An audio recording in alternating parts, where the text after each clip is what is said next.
Hello everyone, welcome to the channel. Today we are going to learn about watermark removal. This watermark removal can be done with any type of watermark, especially with the new AI generated videos with Veo, Grok, Sora, Kling, etc. So let's head to the free version of DaVinci Resolve and just start with opening a new project. Let's call it watermark removal. So this is the first page of DaVinci, but we need this edit tab. And in here, you can either import the video from files, import, or what I prefer is just uh, drag this from my folder to here and drag it down here into the timeline. And then up here, the preview window, we zoom in to see the view up close. What I intend to do is take this portion of the video, the tiles above the writing VO, and copy paste it on top of VO so that this watermark disappears. So an easy way of that is take this video, duplicate this clip. One way of duplicating is copy and then somewhere else in the timeline you paste and the clip gets duplicated. Or another way is hold the Alt key in Windows or the Option key on Mac and drag the selected clip. Now place the duplicated clip exactly on top of the original clip. Now up here, press this small button. You go to crop, or you can also go to video in the inspector tab and go to cropping. And then on the top video, which we just duplicated, let's name it duplicate. So in the duplicate video, we crop the video so that it almost covers the VO written here. So from right a bit, maybe from left a bit, not too much. It's sometimes it is difficult with this slider, and from the top as well. Don't cover this exactly from the edges, like V, from something like here.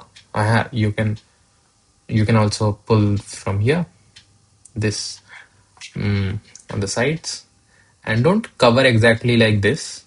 Leave some space for this to breathe. Leave us little bit of space because we will add some softness from cropping. Now you got the shape of VO cropped out from the extra clip, the duplicated clip. Now in here, make sure that crop is selected, which is the second option. In here, after verifying that, you just pull this clip above. So if I mute the original clip, we will see that what we did was, this was what we had originally when we cropped, and we moved this up where there in the duplicated clip, there is nothing written over here, no VO, just the tiles.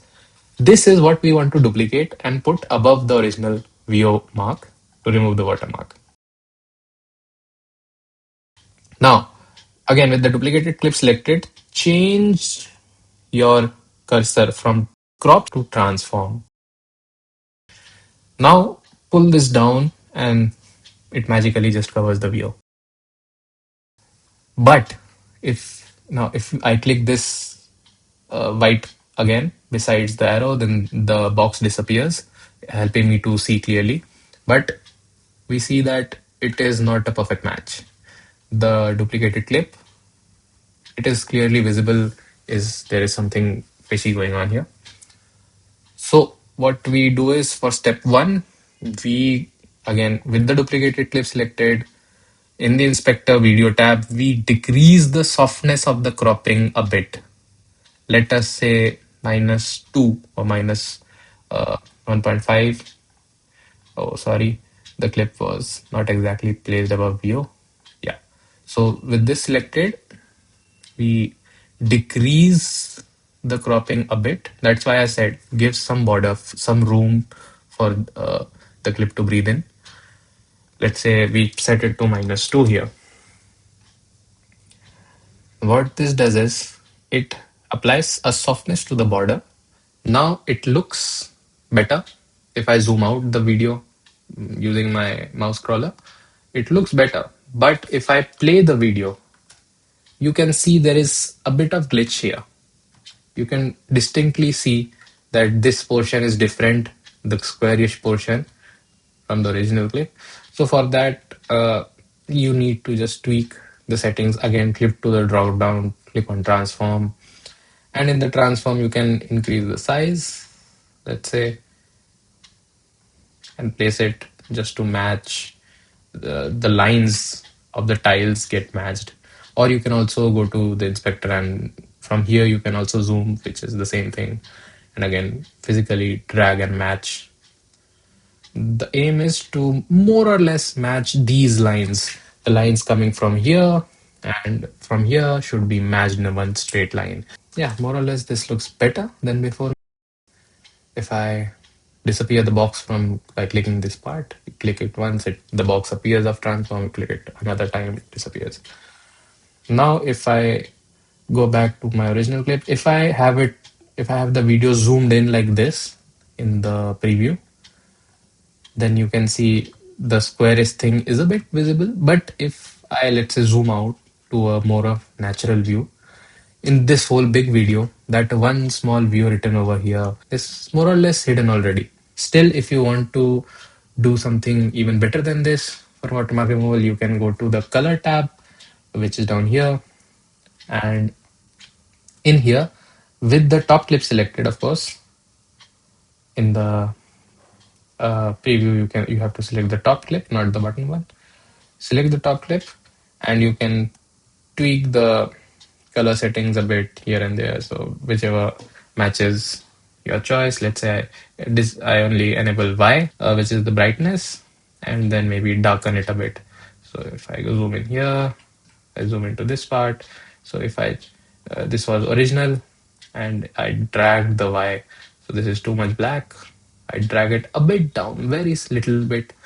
Also, you can go back to the edit tab and do what is, go to the crop again, and in the softness, instead of decreasing the softness, increase the softness to very big amount, let's say like 15 or something. So what that does is that instead of a small box here, what it does, it places a big huge box. So this was the original size, but because we increased the softness, let's say to 15, actually the box is around here where my mouse is right now. So this is the softened area, the blurred area, which is increased due to this increasing in softness. So now if I go back and zoom, and this is more or less invisible now. We don't know where the watermark, if someone did not see the original video where the watermark was, then they would never guess that, oh, there was a watermark here. They would just never know. Now in a video, if the background keeps changing, then we may split the clip into suitable durations and on each apply this method separately. Even in professional in-paint methods, they use this kind of a technique wherein they treat each frame of the video as a separate unit and do this exact same thing of copy pasting from other parts of the video, cloning parts and removing the watermarks. And when you are done, what you can do is, uh, firstly, we don't need two audio tracks. So click on the duplicate video, right click, delink, or press this link clips, it will delink the clips. Press somewhere outside, then press this bottom audio track and cut it. Don't delete, just cut it so that we only have one audio track remaining. It does not amplify the audio too much. This is the natural sound. Now what we need to do is, in order to export this video, I can directly go to the final render tab and maybe select YouTube or something else and browse my location and type a name and export directly.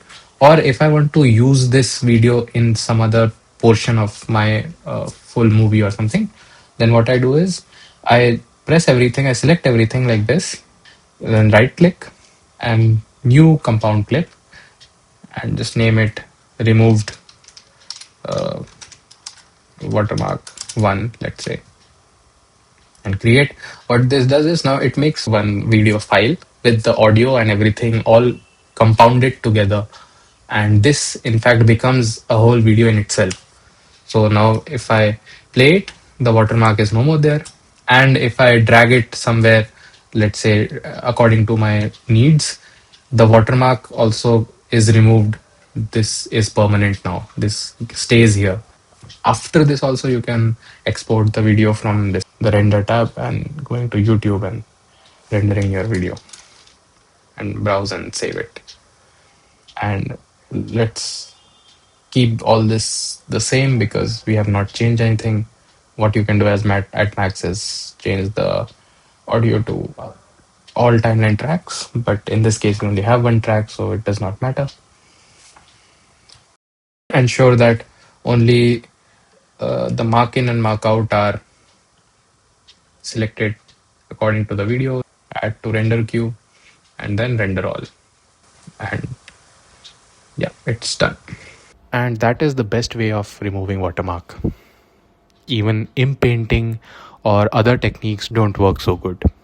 That's it for this video, and we will meet in the next one. Thank you for watching.